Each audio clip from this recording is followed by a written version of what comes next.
some analysis on this. Wojciech Przybylski is the editor-in-chief of Visegrad Insight. He joins us now live from Warsaw. Wojciech, good to have you on the show. Now, you've just published an article earlier today, and you argue that Poland will sooner or later need to sort of face the reality of the implications of the tough border restrictions that it implied. And if it doesn't change them, it will be left or risk being left in a security vacuum in the area. Explain that for us.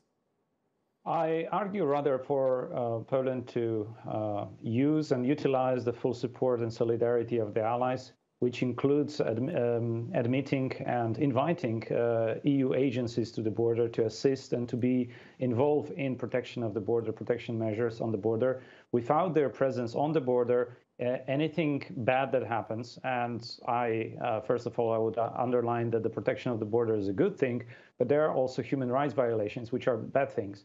And those, when nobody's watching and no other agencies are involved, there is little accountability, and then the blame and the public opinion starts to blame Poland. This is what Poland is risking right now. Currently, there is an unprecedented level of support for Poland in its defense against aggression from Lukashenko's regime, but that might change if Poland doesn't use the opportunity and the moment to have all the European and NATO allies behind. Okay, so you're opting for solidarity with the European Union. I get that. What's the message coming out of Brussels is, let's sanction Minsk, let's sanction the regime. That's the only way. But let me remind you that sanctions are exactly the main reason why we're in this situation. So is that the most effective way?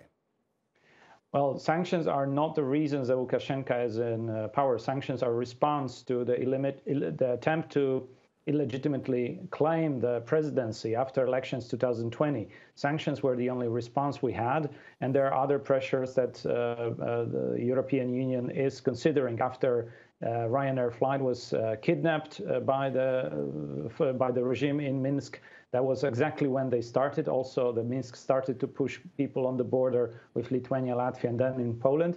These responses of the EU were also harsh, and then there was a blockage of air traffic over Belarus.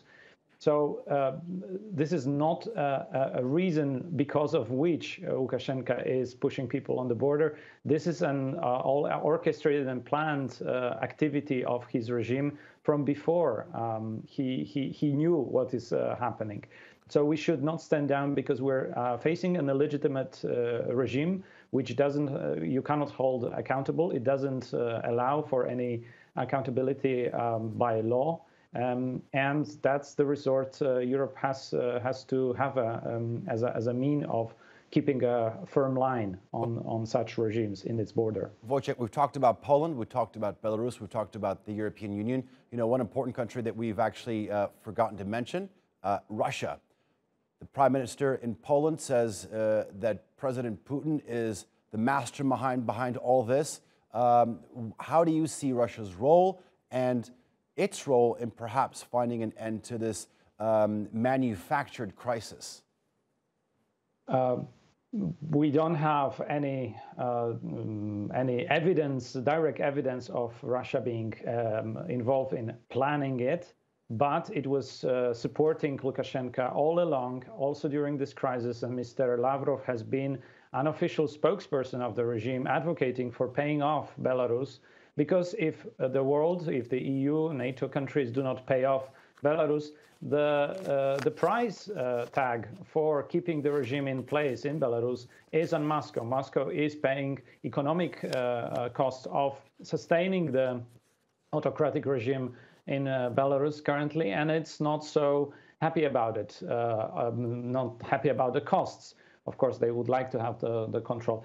But I am doubtful whether talking with Russia about Belarus is so helpful in the light of the society in Belarus that for over a year has been protesting, demanding, and showing they want to claim more agency out of dictatorship towards democracy, and talking over their heads is not going to send the message we want, and shouldn't be considered as a long-time solution. It's more of an immediate crisis management.